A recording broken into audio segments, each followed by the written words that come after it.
Hi everybody, I'm Lee. Welcome to Colloquia Comica, just chatting comics. This week we've got the new issue of Flash. Oh my God, yeah, I've been waiting for a long time to see this new creative team begin.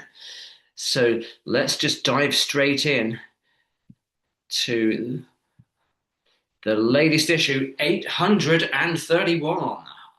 I love this. Sorry, I have to go with the legacy numbers, 831. You know, the numbering is so similar that it's just 800 all you need to do is add 800 and it's the same number. So it works either way. Flashes of Insight starts here. I look, you know, have we never seen that pun before?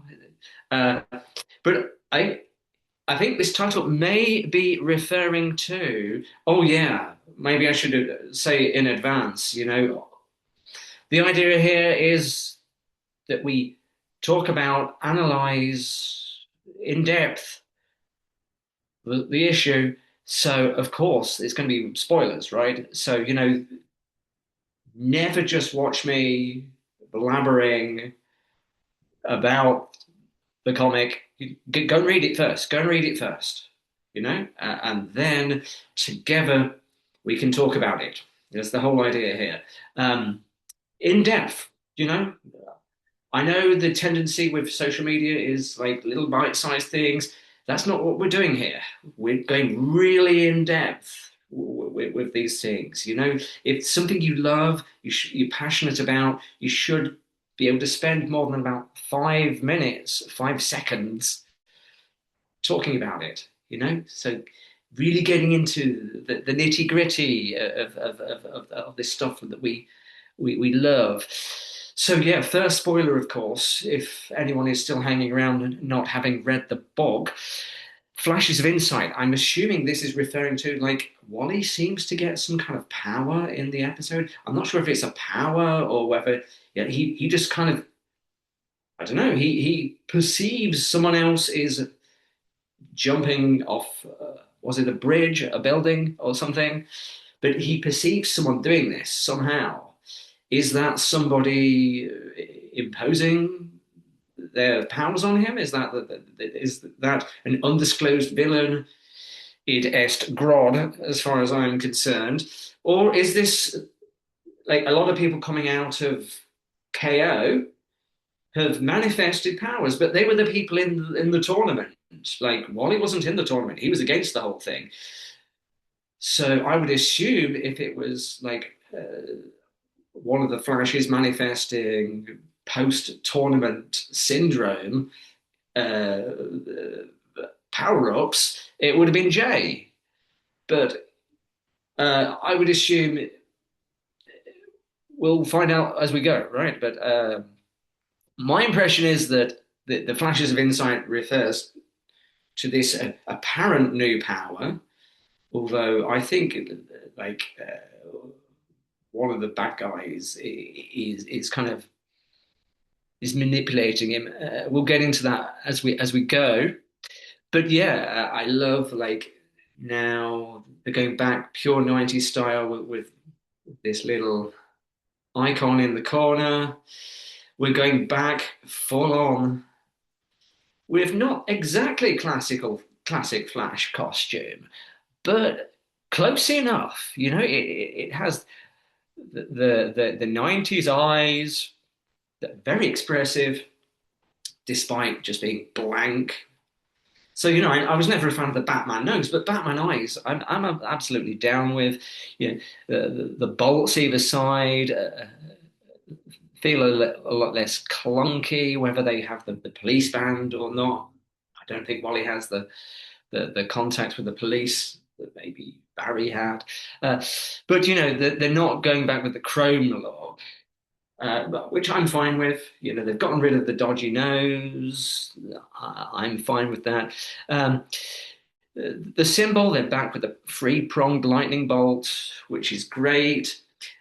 Just the plain uh, circle, not with like, I don't know, they tried to make out that it was like a metal thing surrounding it. Uh, a little bit, a few lines here and there, but I was never a big fan of the New 52 lines all over the suit, conducting electricity, what was going on there. Uh, it looked great when some artists drew it, but not always. Like some, it's one of those suits that not everyone could draw well. Uh, but yeah, this looks great, and the style of the new artist really works. Is this supposed to be Linda? I'm not entirely sure because in the story, Linda doesn't actually need saving. Well, but maybe that's supposed to be Linda on the cover because is that her? I'm not sure. But this is the new creative team: Ryan North, Gwydri. Um, so Ryan North has been writing Fantastic Four. There's been a lot of people talking about this, that it's perfect for Flash because it's like a family orientated book. I've not really read Fantastic Four, so I don't know any of these details. Yeah, but so this is all new for me.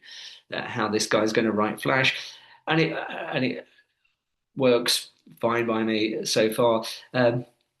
Now we've got the same logo, of course, Fleur the Ash. I've never been a fan of that being in the middle there. And this, this we finally actually got, this logo is actually Wally from his first run. As far as I can tell, it's an image from like the Jeff Johns run where they had. I'm sure that's one of the covers, and right from the new Wally West #1, they've had this, but he never had the three-pronged lightning bolt there, and it just kind of didn't. But now they've gone back to that, so it kind of works, and I'm glad that they've gotten rid of both of those old suits, or the new suits that they were playing with, and gone with this more classic look because I think it is the premise of the absolute universe that you can have both. You know,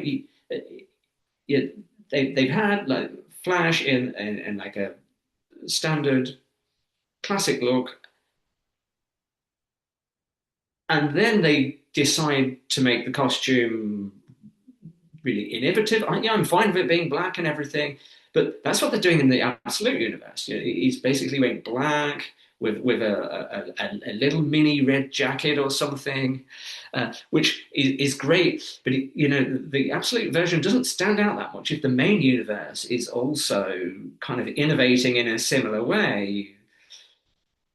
So I'm quite happy to have this universe Flash be the standard, old-fashioned look and allow the absolute universe to stand out as the more innovative one.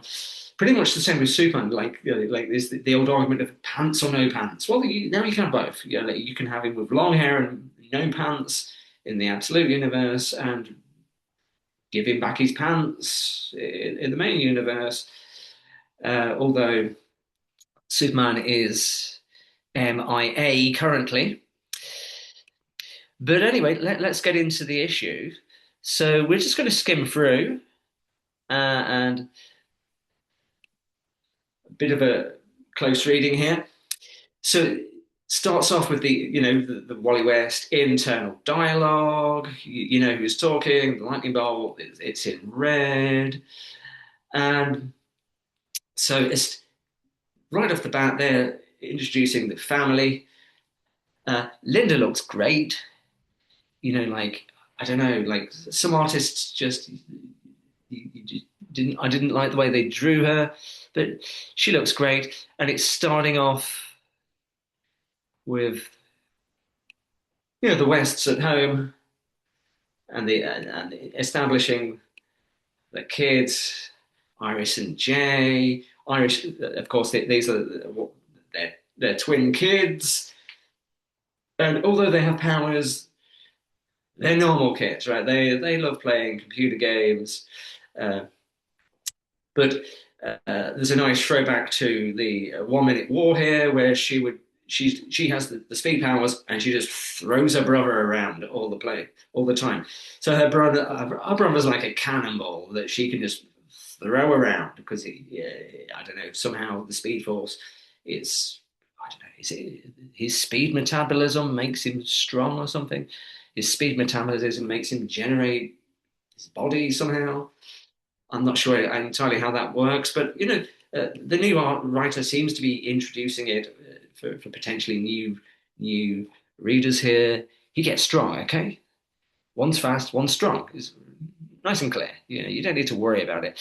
Uh, um, so Wally here is in a Nightwing t-shirt. That's great because like you get a t-shirt of your best friend, your best buddy, because these were the two main sidekicks that grew up and went out into the world and became the heroes in their own right.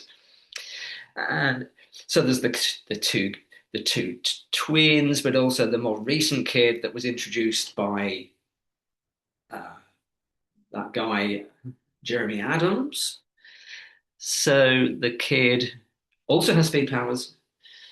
Uh, what they're going to do with him is something I'm interested to see because I think the way that Jeremy Adams set up this kid, Wade West, homage to Mark Wade, of course.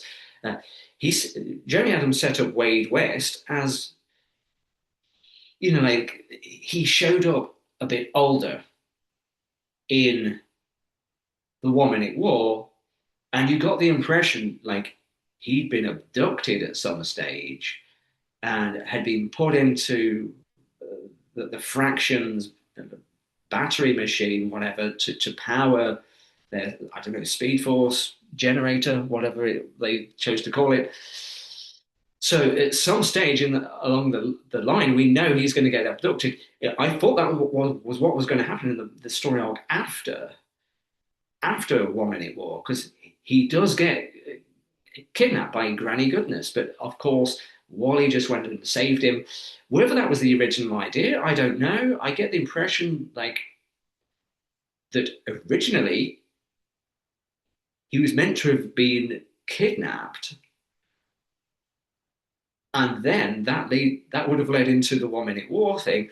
But I don't expect this current writer to kind of connect that at all. I don't expect Wade West to get abducted at any time soon. He's got a few years left to run before that will happen. Who knows? Maybe Jeremy Adams will come back on Flash at some stage and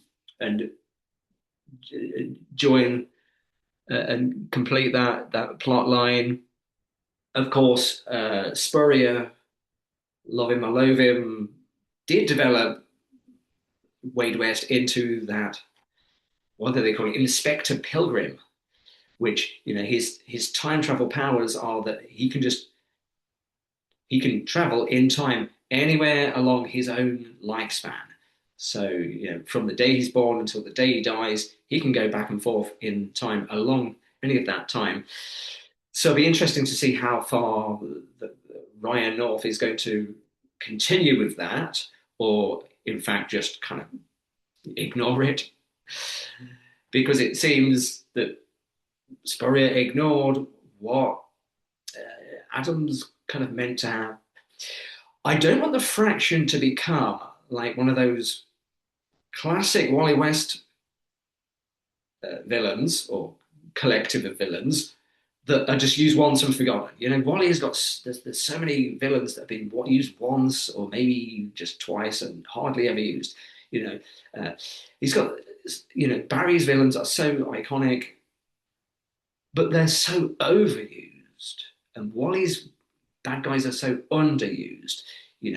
So right from the very beginning, you had there's the Kilgore, right? And the Kilgore, well, kind of came back once when he when Vandal Savage basically shot Wally and killed him in Flash 49. He kind of came back a little bit, but the Kilgore essentially has only that one arc right at the very beginning of Mike Baron's run, and has hardly ever been used. He's been mentioned here and there, like there's one where I think it's when Barry's calling Wally in initially to take over from him again, and Wally's like, "Oh, so I'm late. You know, the Kilgore took over the internet again." So it's kind of assumed that Kilgore is out there sowing random chaos, but you know, it's not worthy enough to have an arc within the book. Uh, he was also in Superman recently, but they kind of just reduced him to like some kind of robot man. But I'd love to see like something like that at some stage. The Kilgore coming back, Savitar, you know, Savitar. Okay, he got brought back a little bit in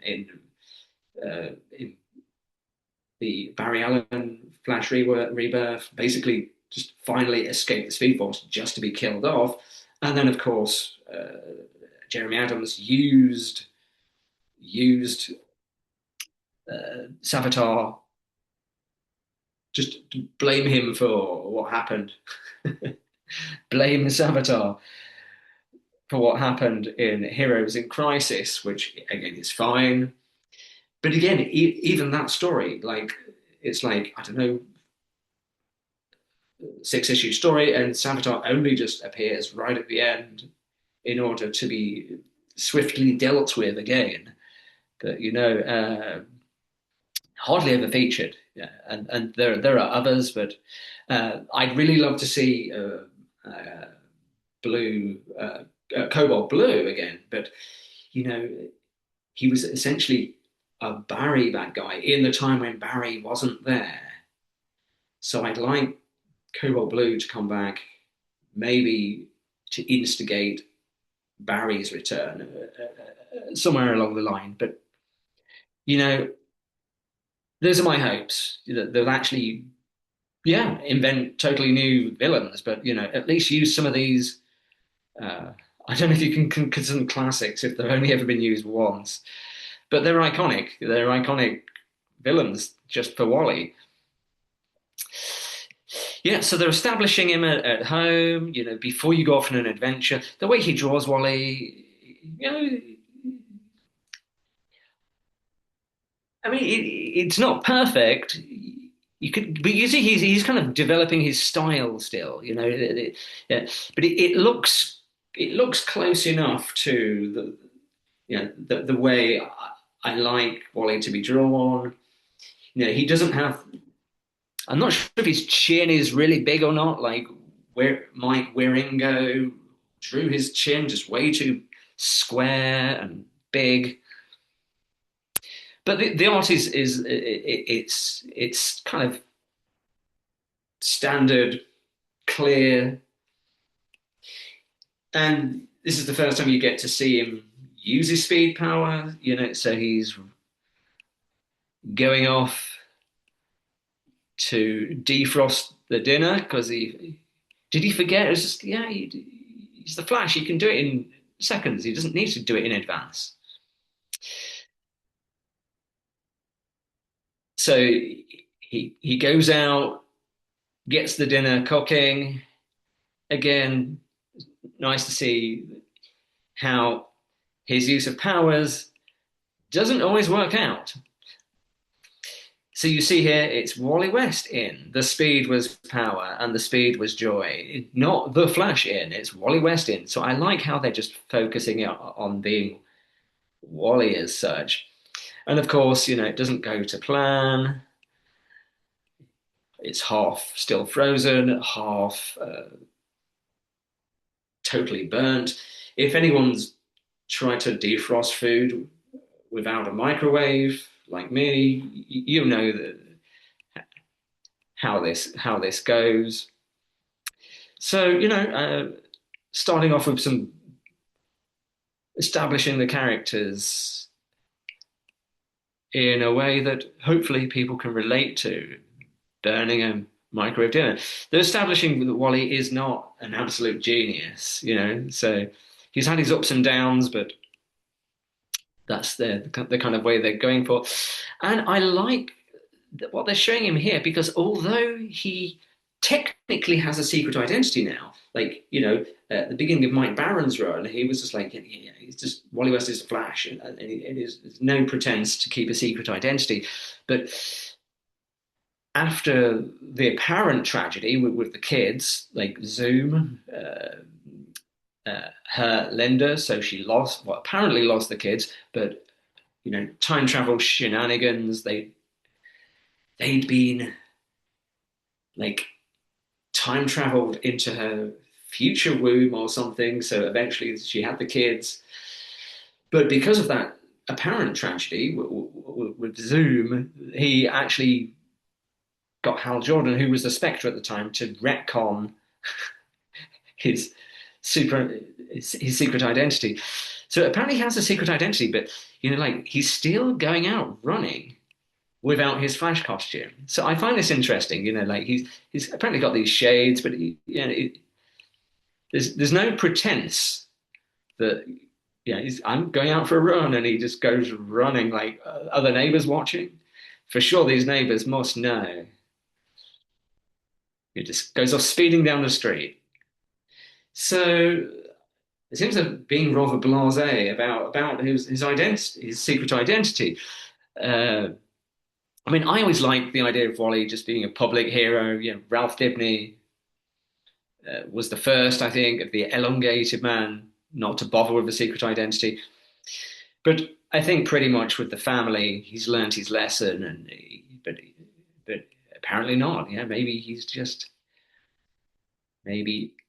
But I do like the idea of him just going jogging in actual jogging clothes and these weird goggles that kind of look like the absolute version. And of course, you get a big science dump about, how do his powers work? And this is one of those now stereotypes of, Barry being the more science guy, whereas Wally's the more spiritual and, doesn't exactly know how his powers work, but it works. Uh, so it's kind of just the difference between Barry's very much the top down. I know exactly what I'm doing, makes sense, logical person. Wally's the bottom up, just like, this feels right. He just goes with his feelings. Trust your feelings, Wally. And this is one of those anecdotes that Barry gives, is like where when Wally first got his powers, he actually outran Barry because Barry was too busy thinking about it logically. Was Wally just let loose, and just just ran without thinking, pure instinct. So again, that does tie into the kind of Speed Force thing that Barry never made it. Well, eventually, yeah, but he didn't make it out of the Speed Force for a long time because he was maybe just thinking about it too logically. Whereas Wally is just running on pure feeling, pure instinct. So he kind of got a closer connection to the Speed Force in that way. Of course, they use the idea that he has the lightning rod. That as long as you have a love, very romantic, you'll get out. That begs the question, like, why couldn't Barry get out? He had Iris, and it goes to show, like, he. If you look at the early books before she gets killed, he's pretty much taking her for granted all the time. And you could argue since he came back, he's also been doing that. So in 1 Minute War again, he kind of learns not to take Iris for granted so much that he finally proposes to her, and it's this weird thing is like, are they married? Aren't they? What exactly is canon? Like, because with the New 52 retcon of Barry Allen, and is he still married to Iris or not? Because they seem to have memories from the previous, like, pre-crisis world. And Williamson actually introduced the Tornado Twins, and later in the story, in Flash 800, showed Barry and Iris traveling to the future to visit their kids. But it's still unclear whether those are kids they've actually already had in their timeline, or whether it's kids that they're yet to have. Like, do they still need to have the Tornado Twins, or is that, or is the story already kind of established as having played out the way it did with them dying and sacrificing their lives, or is that something else that could get retconned? So this whole thing with Wally and his family, Barry and Iris have that family. It's just like it's unclear to what extent they have that interaction. And now, of course, with Barry losing his powers, he can't visit them anymore. Like they're gonna have to visit him. But I think going forward, if they do something with Barry, it'll be good to do just get rid of him in the way they originally got rid of him. They got rid of him by just he retires in the future, and so they could have just done that again. Like he's just going to stay in the future, and you could even have like some 2099 Flash book that will be Barry in the future with his kids, and even give him that that future Flash. There's lots of different future Barry Flash looks, isn't there? There's the one where he's just got a beard, no mask, with the Flash T-shirt from is it Williamson's Year One. They've also got the Benedetti blue Future Flash. So some combo of those with Barry and Iris retiring in the future, I think would be a good way of just conveniently getting rid of him, but in a way that's not annoying and potentially setting up some development of what Mark Wade was doing in Chained Lightning with the future legacy, and hopefully a bit of Cobalt Blue. That you could explore that whole Thorn Alan blood feud by continuing Barry's story in another time and place, so as to leave Wally as the main Flash here in the present. But anyway, I'm going to go off on lots of tangents. We're connecting stuff here. It's not just describe the story and say whether you like it or not. We're really getting in depth here. So this is all stuff that the book evokes. So, of course, the first appearance of some villain. Oh my God, it's going to be the Weather Wizard, isn't it? Obviously. So, I love how he just gives the glasses to this kid because it's time to suit up. And it's the first time it's the first time we're going to see him in the new suit. And here it is. So, looking great. And yeah, the colors stand out. It's vibrant. It's classic, but not too much. That they've made his boots look a bit less dorky. Like wears yellow wellies, Wellington boots. So Wellington trainers at the very least. But yeah, he's very streamlined. Is what you need with the Flash. Not it's such a classic, simple look that adding anything, it's like good design doesn't need improvement. Like this is so little you can do to improve the design. It's just tweaking it here and there, tweaking the lightning things on his ears, the belt, the Wellington trainers. So of course it's Weather Wizard, right? Nope. So I love these little references to Rogue's Yard Sale, and you just get this really nice banter because this is kind of coming from the new issue of Justice League Unlimited that coming out the same week, that there's like this rogues amnesty. So all these bad guys who were sidelined during KO kind of taken offense. You're like, we're human too. We although we have our animosities, we want to play our part in saving the world, and Tar Pit was one of those. So it seems like they've had this general amnesty for them, and this is where Wally now is just like, "Oh, don't worry about this topic. Just go home, and we won't mention it to the police." Uh-huh.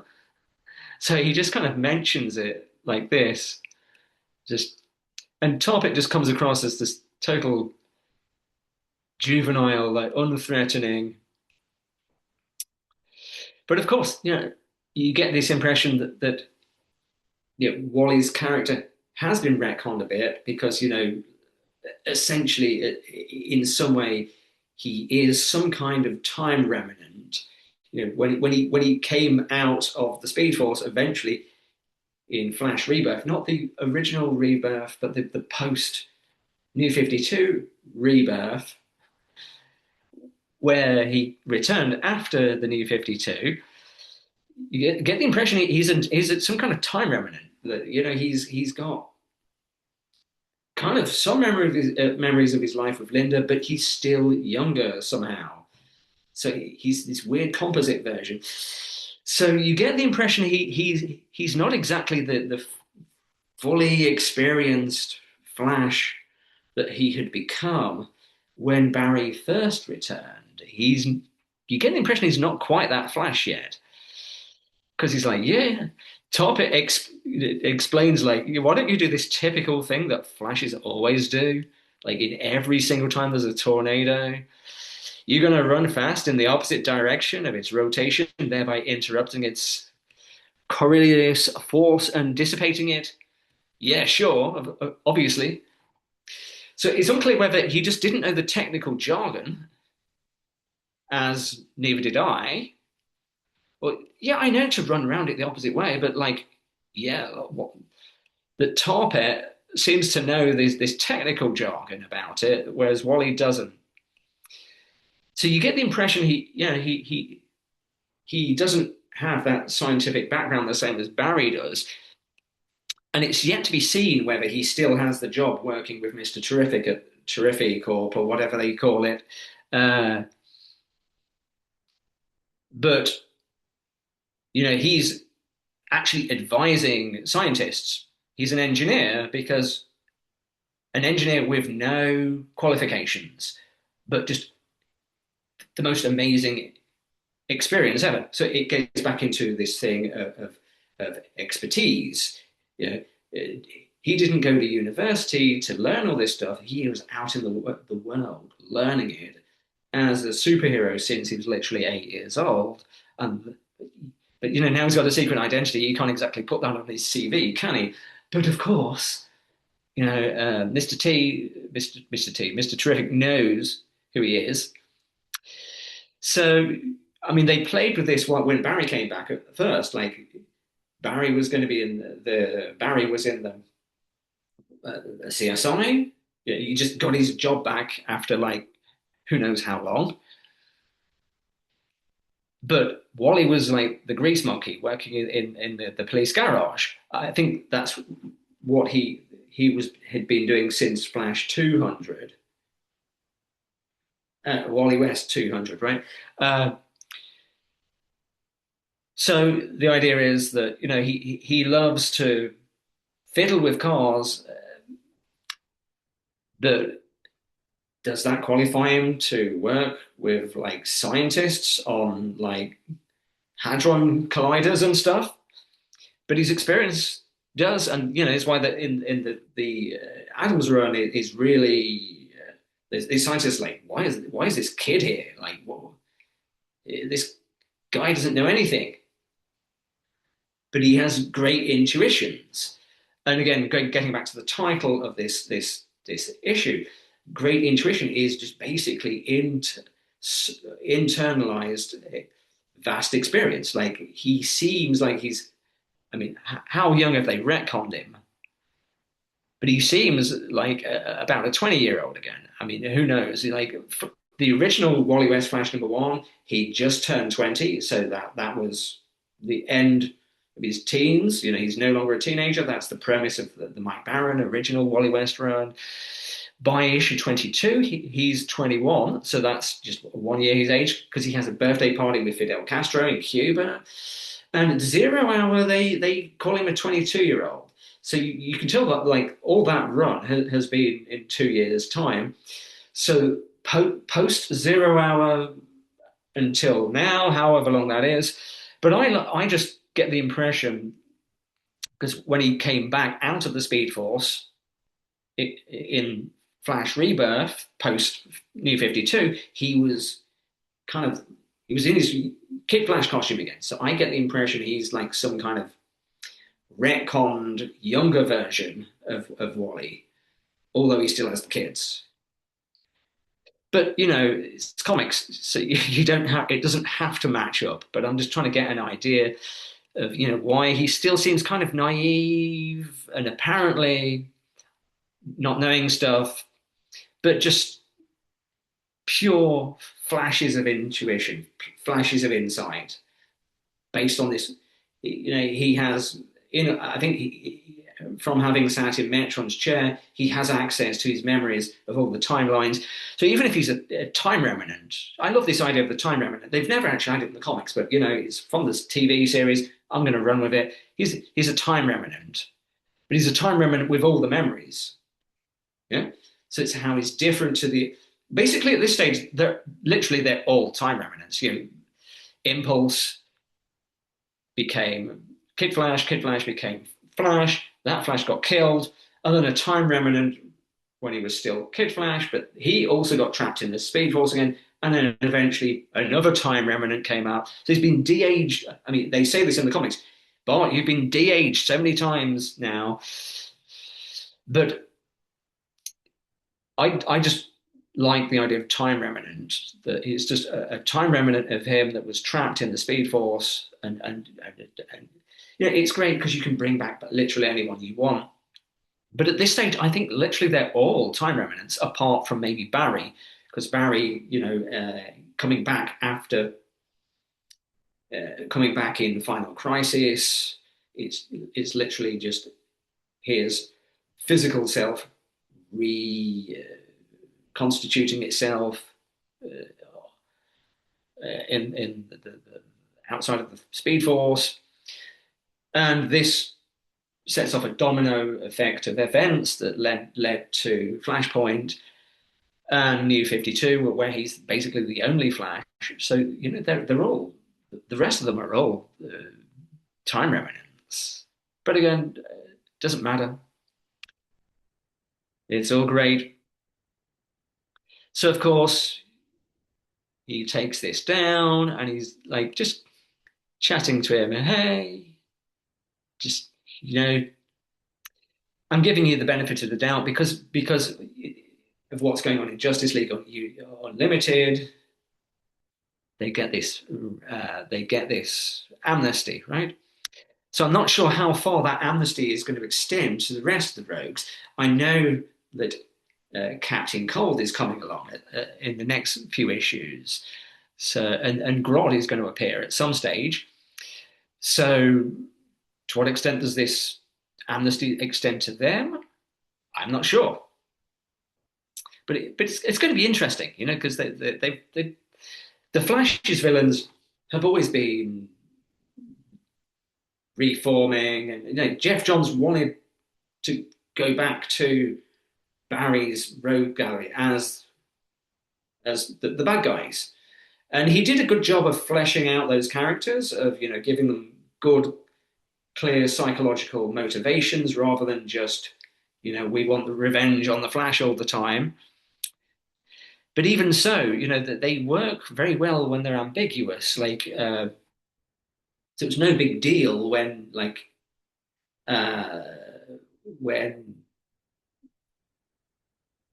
that guy Jeremy Adams just had them working for the police, deputized them. It's perfectly believable. You would never believe that with Batman's Rogues Gallery. But Flash is sure. And Flash, to his credit, he accepts it. It's like, yeah, fine. Although the mayor himself was a bit of a rogue.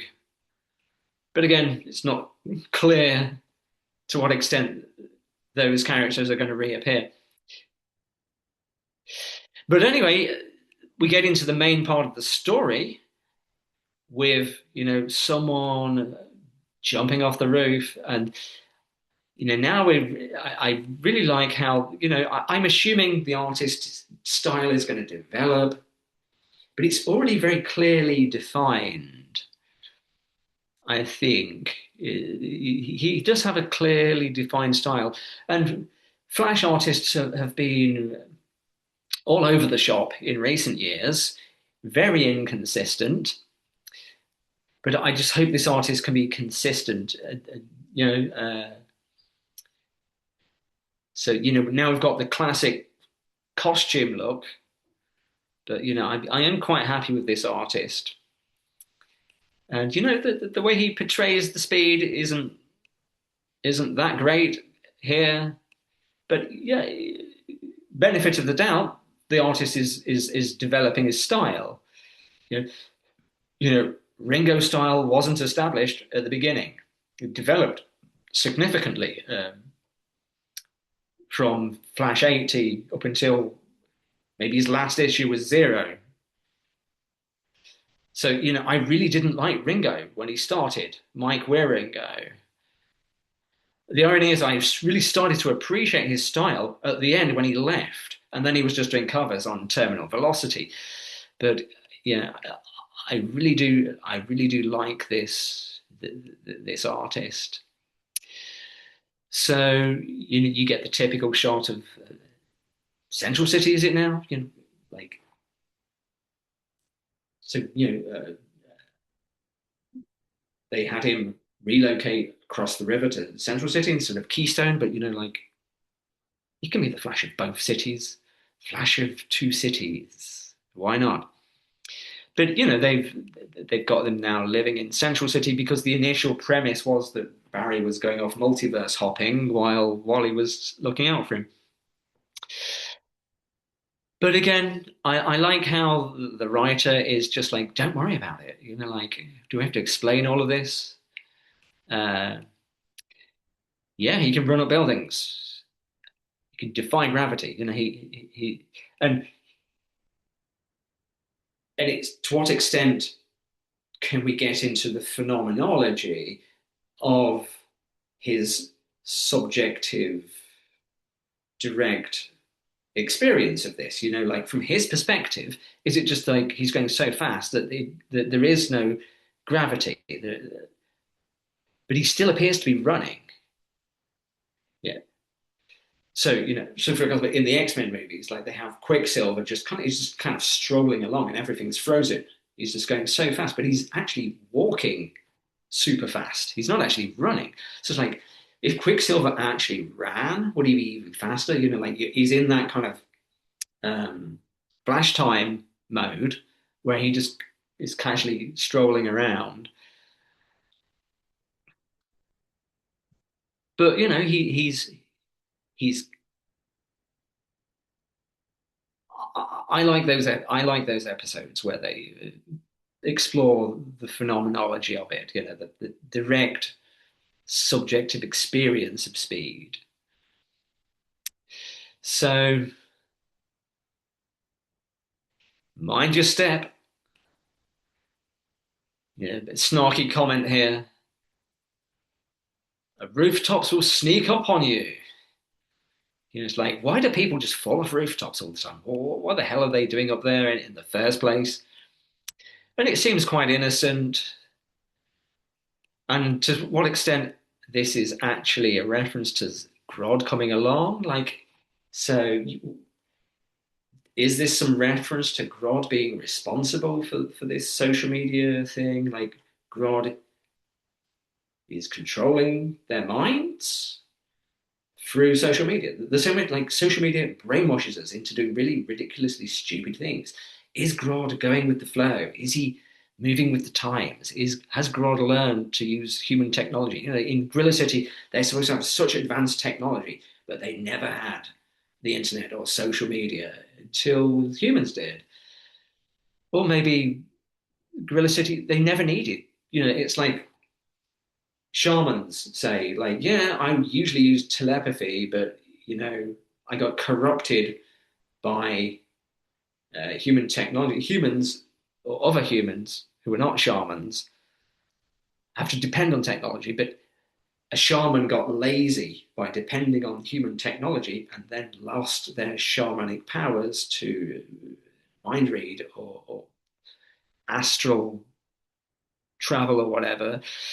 So I'm wondering to what extent like Grodd is kind of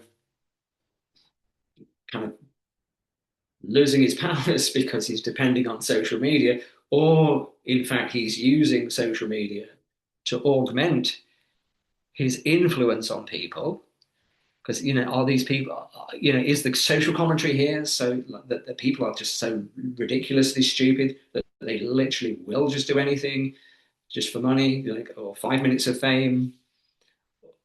Uh, Seems to be the message, yeah, but it might not be as simple as that. Like, how far are the tech bros and the tech companies and corporations manipulating us? Because yeah, people are desperate. People are in desperate situations, and you offer them some huge reward for doing something stupid. A lot of people are going to do it. So we are very vulnerable to whoever controls the social media, whether that's Meta, Mark Zuckerberg, or whoever, or Gorilla Grodd. So, my impression is that this is Grodd. It's not just a, that's not just a little thing there to annoy Flash.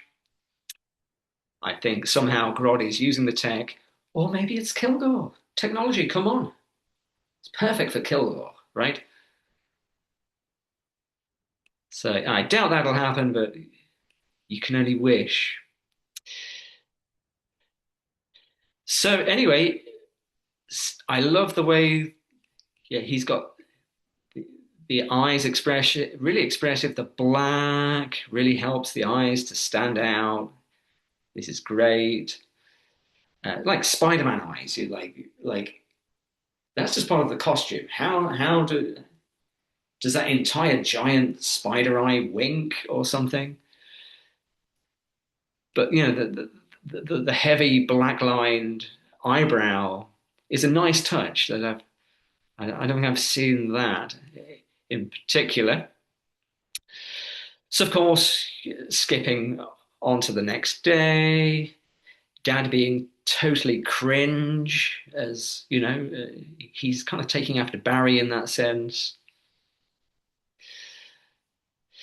And again, these kids, he knows they're not going to school. He knows that they're off with Animal Man's daughter on adventures, but he just kind of accepts it. Like they're going to be heroes in their own right.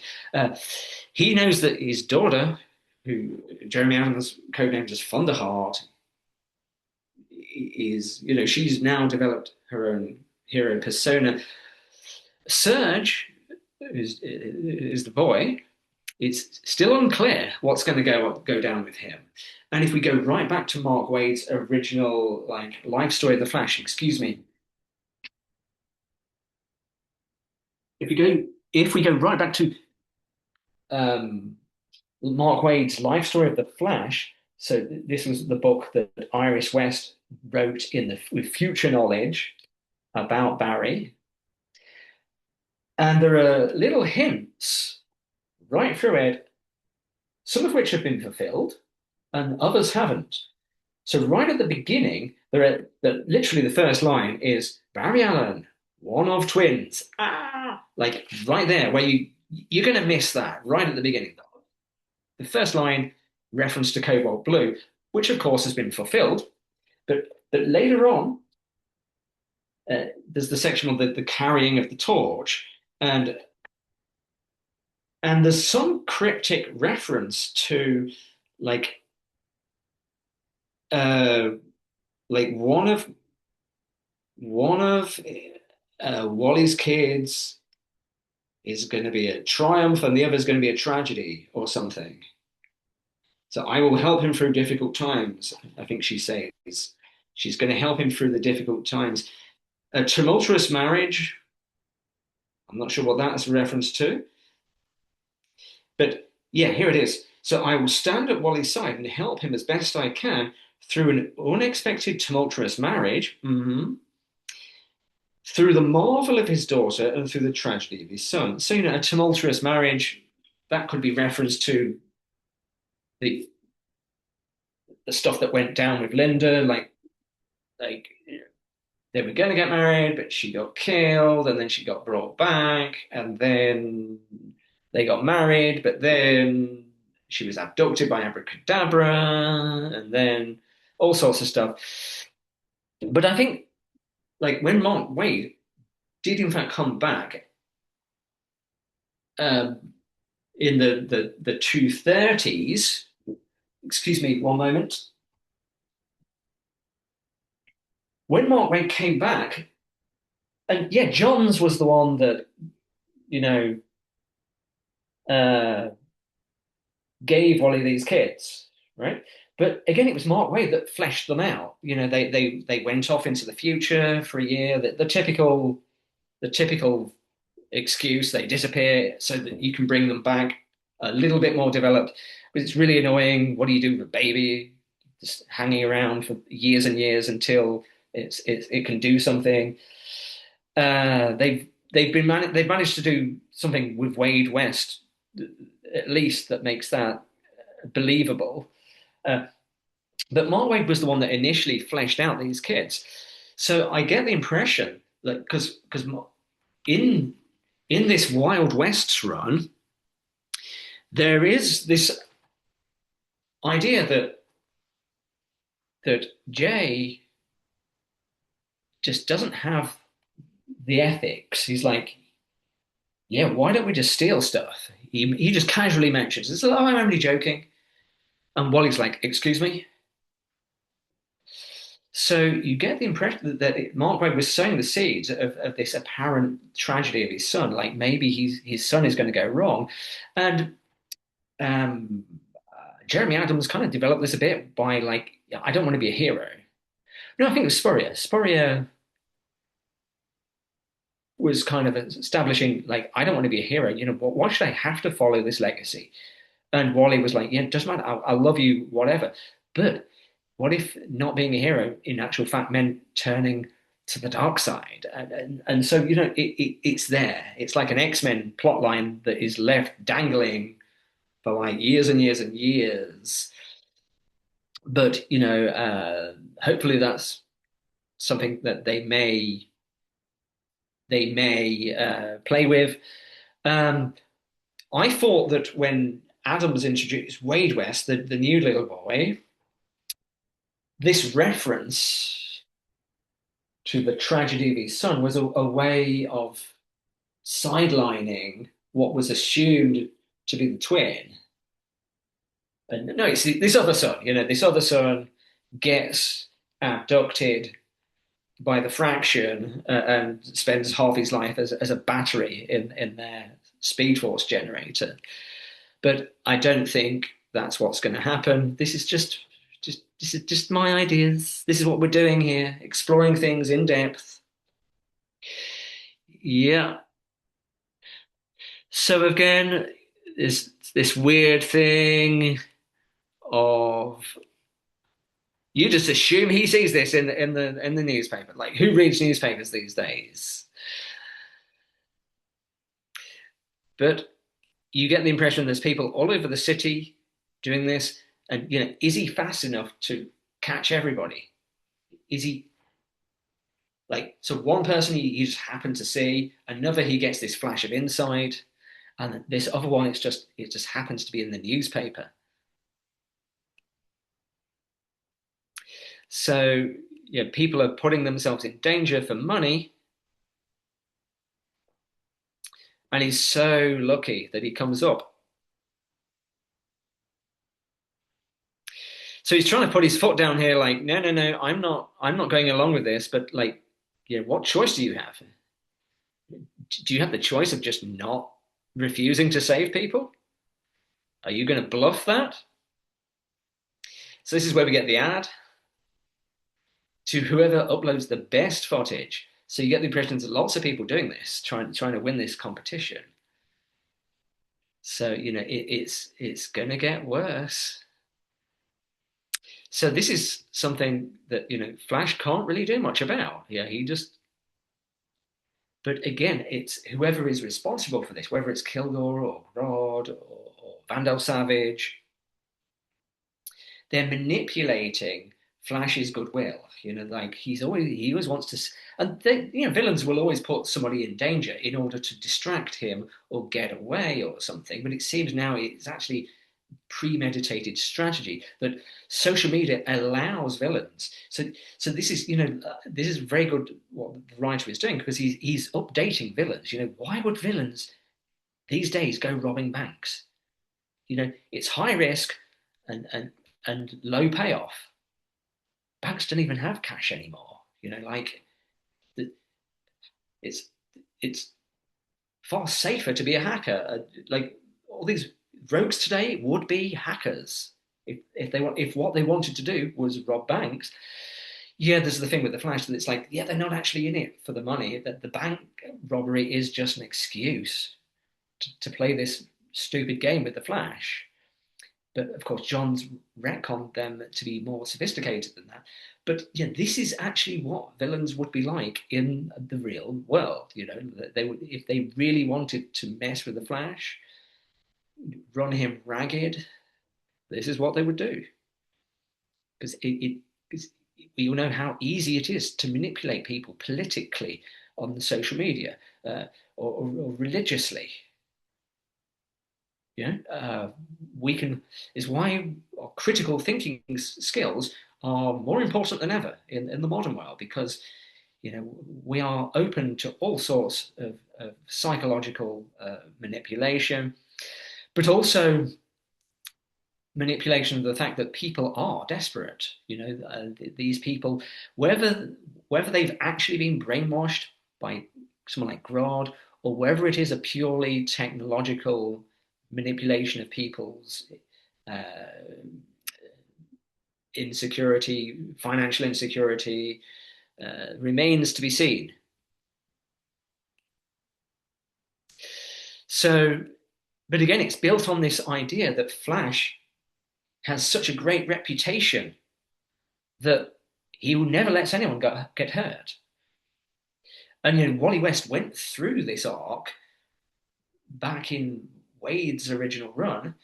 It's in the Ringo period, like 86, 87, 88, 89, where there's a there's a Flash is fighting this guy Razor in a shopping mall, and he tries to save everybody, but like he asks a police officer, is there anyone in that burning store? Like, I don't think so, so I won't check because he needs like every nanosecond to I don't know funnel the water to cushion a falling elevator. But later it turns out there was somebody in that burning store, and Flash is held accountable for this. And in court, they basically he breaks down in court, basically saying, I never had to make a choice before. I was always fast enough to save everybody, and he's his worst critic because everyone else is like, yeah, we know you're not God. We know that you can't save everybody. We can't expect that of you. But he expects it of himself. And but this is where Wally West kind of learns that he can't save everybody. But I think here they're demonstrating that that's the general expectation that literally anyone, anywhere can do anything, and he's there to catch them. Max Mercury helped Wally deal with this, like in one of the following issues, where he goes into flash mode, flash time. They called it in the TV series. He goes into flash time, and he can't slow down because it's like, and there's this guy at the other side of the city who's in a car accident. There's nothing you could do about it. He's already dead. Where were you? It's like that's a low shot. How could I have known about this? Exactly, you couldn't. You can't be everywhere. It's it's what Wade explored simultaneously, around that time, Kingdom Come, because that Kingdom Come is a kind of potential future Wally, where he's just become a total blur that he never slows down, has Jay's helmet for some reason, but it's this version of Wally that has just become totally obsessed and never slows down, and he saves everybody. But it seems here that the city already have this idea about him, that they have total confidence that they can just put an ad in the paper and he'll be there to save you. He does everything. He reads everything. He's everywhere. And it's where I get this nice. I like this bit where he goes to the library. So yeah, they're showing him saving all sorts of different people in crazy situations. But then he goes to the library, and it's how like he's checking everything. He's checking digital media, analog media. He's checking print. So you get an insight into his life. Like how much stuff does he do that you just never actually see? And I like I like little references to this because we just see the tip of the iceberg of what he's actually doing. And earlier when we mentioned like, oh yeah, the Kilgore was just kind of taking over the internet again. It's just references to all sorts of crises that never even deemed fit enough to grace the pages of a comic book, just referencing it. And in the issue that Jeremy Adams did with the current Kid Flash, another Wally West, but I can't call them both Wally. Let's just get him a new name, give him a real identity. But for better or worse, his name's Ace West. Uh, and Wally and Ace are just kind of, well, Wally's showing Ace the ropes, and he's like, we're the boots on the ground. And he's showing him around. Like he patrols the entire world. So there's all sorts of stuff. He's not just protecting Keystone and Central, not even just the US. He's everywhere. He's everywhere. But doesn't make a compelling comic book. But he's out there doing all this stuff. So he finds the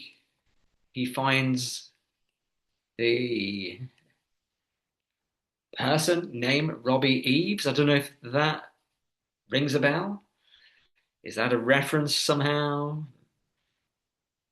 Is it backwards? Is it an anagram of somebody? I don't know.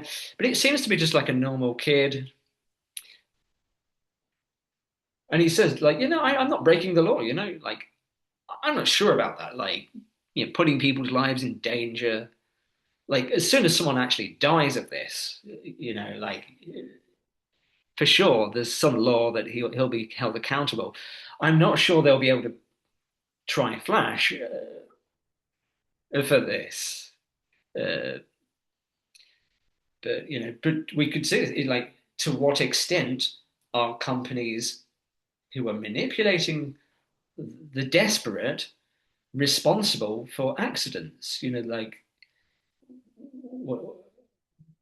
there's all sorts of exploitation uh, with like huge corporations now taking over people's lives, both in that people that lack the critical thinking tools to engage with social media with moderation are likely to get to fall into all sorts of toxic social groups, environments, but also just the literal. There are opportunities online, but yeah, they're, they're not always that great. Like if it's an opportunity when you're so desperate for money, trying to survive and support your family. And I can see how people having such faith in Flash being everywhere, every when, would see this as like some surefire bet. So it's a very interesting opening gambit here because he, yeah. But as usual, there appears to be more than meets the eye because somebody behind the scenes. Okay, they're wearing a suit, but that could be Gorilla Grodd. Grodd has taken on human form so many times. But the methodical, you did well, Mr. Eves. We're moving on to phase two. It doesn't quite sound like Grodd. It could be just some faceless bureaucrat. It could just be some reference to tech bros uh, manipulating the general population for their own uh, short-term gain. Could be a totally new villain, or could be somebody that we know. Again, I wouldn't hesitate to guess. Vandal Savage has done this kind of thing before. It seems like his type of modus operandi, although I doubt they would go down that path again. But my guess is that Grodd is somehow behind this because the flashes of inspiration that Flash has had. I don't think that is something he got from the KO tournament because he wasn't in it. I think somehow Grodd has planted that suggestion in his mind, while at the same time planting similar suggestions in the minds of the people who are using the social media, enhancing the addictive nature of social media. But all sorts of possibilities. So who knows where this is going to lead? But yeah, it's a very nice opening gambit here, and it seems like this is going to escalate. It's like phase two. To what extent? And it seems like is Wally against the entire city? It's like so, how far can he literally just save every single person? Whenever they have a bomb, and he's like, I just evacuate the entire city at super speed. But one thing is evacuating people, another is pinpointing, where somebody is. How do you discern when someone's in real danger, when somebody is just having a genuine accident, when some. But the idea that we all have this device in our pocket that could empower us, but can also enslave us if we don't have the right habits to use it with moderation. So and statistically, there will be a certain amount of people that can't do that. They're going to uh, use it irresponsibly, either putting themselves in danger or perhaps others. But it seems like this is going to become some kind of mass phenomenon, and I would expect at some point Grodd to be kind of using his force of mind powers to influence this some way or other. Anyway, lots to talk about here. I really do like the opening gambit of the new creative team. The book looks great. The artist is going to develop his style. It's still the first issue. Uh, the way he draws Wally is great. We've not seen much of the kids or Linda yet, but down the line, uh, they are going to be more involved, I think. And he's setting something up that is kind of starting low key, but very very suspicious. What exactly is going on? Is this just pure? Like, because anybody could just do this. Yeah, anyone could just develop this kind of app. They don't have to be a supervillain. Could just be like tech bros, or maybe that's just the metaphor that it is someone else from Flash history behind the scenes. I'd like to see Kilgore to some extent, with it being a tech based story. Like Kilgore is kind of more relevant than ever in the current world. Yeah. So I would like to see that. But again, these are not predictions. This is not what I think is going to happen. But that would be nice to see because it's a villain that hasn't really been used much, and it would go back to the origins of him not just being some stupid robot. Actually just be a consciousness within a Deus ex machina, maybe. But we'll see. Anyway, yeah, I really enjoyed this one, so any ideas, any theories? For sure, you disagree with me about all of this, so let me know who the guy in the suit is. Is it just a pure social media phenomenon?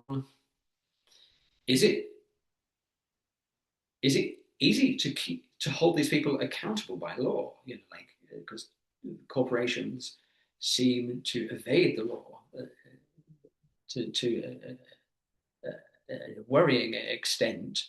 And but again, it's as all stories, they are relevant to their times. A story is going to tell us about who we are as individuals, but also as a society. So it's important for stories uh, to tell new myths that evoke worries, anxieties about the world we live in. So DC Comics have always been very good at doing that. Right from the very beginning, that they've always uh, been very socially conscious and producing stories that are relevant and reflect the times they live in. So they've always been very good at that. So this appears to be continuing that legacy, the DC universe. Anyway, let me know what you think in the comments. As I say, this is a forum for chat, colloquia. Just chat, enjoy the stories, and we'll see going forward how this story is going to develop. Anyway, take care.